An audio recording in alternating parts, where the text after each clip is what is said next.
Gas ಬೆಲೆ, petrol ಬೆಲೆ, ಆಮೇಲೆ ಡೀಸೆಲ್ ಬೆಲೆ,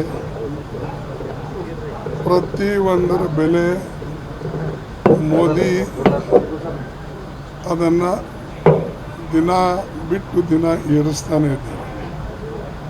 ಬಹುಶಃ ಅವರಿಗೆ ದೇಶದ ಬಗ್ಗೆ ಕಾಳಜಿ ಇಲ್ಲ ಮತ್ತು ಜನ ಏನು ನಂಬಿಕೆ ಇಟ್ಟು ಅವರಿಗೆ ಓಟ್ ಕೊಟ್ಟು ಆರಿಸಿ ತಂದು ಸರ್ಕಾರ ಮಾಡಿತ್ತು, ಅವಕಾಶ ಮಾಡಿಕೊಟ್ಟಿತ್ತು, ಅದನ್ನು ಇವತ್ತು ಆ ವಿಶ್ವಾಸವನ್ನು ಕಳೆದುಕೊಂಡಿದ್ದಾರೆ ಮತ್ತು ಕೇವಲ ಮಾತಿನಿಂದನೇ ಪ್ರತಿಯೊಬ್ಬರಿಗೂ ಕೂಡ ಕನ್ವಿನ್ಸ್ ಮಾಡ್ತಕ್ಕಂಥ ಪ್ರಯತ್ನ ಮಾಡ್ತಾರೆ.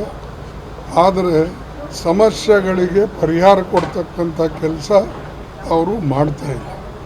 ಪ್ರತಿಯೊಂದಕ್ಕೂ ಕೂಡ ಅಪೋಸಿಷನ್ ಬೈಯೋದು ಅಥವಾ ಅಪೋಸಿಷನ್ದವರು ಯಾರೂ ಕೂಡ ಇವು ದೇಶಕ್ಕೆ ಹೆಲ್ಪ್ ಮಾಡ್ತಾ ಇಲ್ಲ ಅಥವಾ ನಮಗೆ ಸಹಾಯ ಮಾಡ್ತಾ ಇಲ್ಲ ನಮ್ಮ ಡೆವಲಪ್ಮೆಂಟ್ನಲ್ಲಿ, ಇಂಥ ಮಾತುಗಳು ಹೇಳ್ತಾ ಇದ್ದಾರೆ.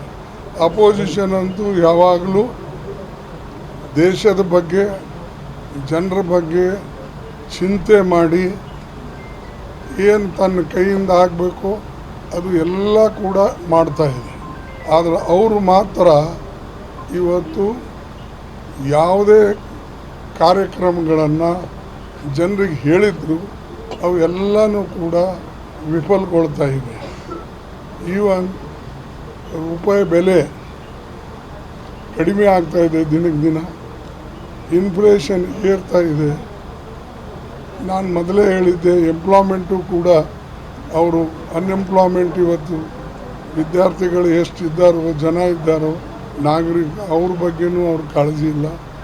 ಮತ್ತು ನಾವು ಹಿಂದೆ ತಂದಂಥ ಕಾರ್ಯಕ್ರಮ ಏನಿತ್ತು ಮನ್ರೇಗಾ ಅಂತ ಕಾರ್ಯಕ್ರಮ, ಅದಕ್ಕೂ ದುಡ್ಡಿಲ್ಲ.